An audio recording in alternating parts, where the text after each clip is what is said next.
நம் ஆண்டவர் இயேசு கிறிஸ்துவின் நாமத்தினால் மகிழ்ச்சியும் சமாதானமும் நம் அனைவரோடும் இருப்பதாக. லூக்கா 1:67-79 முடிய. பிள்ளையின் தந்தை செக்கரையா தூய ஆவியால் ஆட்கொள்ளப்பட்டு உரைத்த இறைவாக்கு. இஸ்ரேலின் கடவுளாகிய ஆண்டவரை போற்றுவோம், ஏனெனில் அவர் தம் மக்களை தேடி வந்து விடுவித்தருளினார்.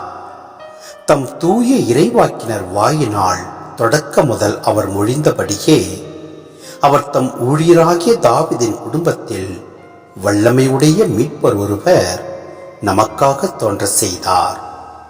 நம் பகைவரிடமிருந்தும் நம்மை வெறுப்போர் அனைவரின் பிடியிலிருந்தும் நம்மை மீட்பார்.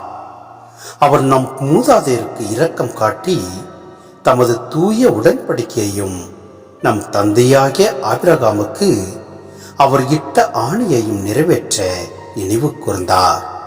இவ்வாறு நாம் பகைவரின் பிடியிலிருந்து விடுவிக்கப்பட்டு தூய்மையோடும் நேர்மையோடும் வாழ்நாளெல்லாம் அச்சமின்றி அவர் திருமுன் பணி செய்யுமாறு வழிவகுத்தார். குழந்தாய், நீ உன்னத கடவுளின் இறைவாக்கினர் எனப்படுவாய், ஏனெனில் பாவ மன்னிப்பால் வரும் மீட்பை அவர் தம் மக்களுக்கு அறிவித்து ஆண்டவருக்கான வழியை செம்மைப்படுத்த அவர் முன்னே செல்வாய்.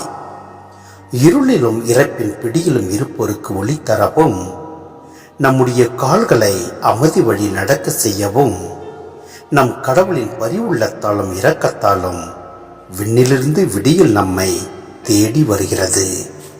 சிந்தனை: நம் ஆண்டவர் வாக்குமாறாத தேவன், ஏனெனில் தம் இறைவாக்கினர் வாயினால் உரைத்தபடியே நமக்காக மீட்பர் ஒருவர் தோன்றச் செய்தார். ஏனெனில் இருளிலும் இறப்பின் பிடியிலும் இருப்போருக்கு ஒளி தரவும், நம்முடைய கால்களை அமைதியின் வழியில் நடக்க செய்யவும், நம் கடவுளின் பரிவுள்ளத்தாலும் இரக்கத்தாலும் விண்ணிலிருந்து விடியல் நம்மை தேடி வருகின்றது. அவ்விடியலை நோக்கி நாம் பயணிப்போம், பாவ வாழ்க்கையிலிருந்து விடுதலை பெறுவோம்.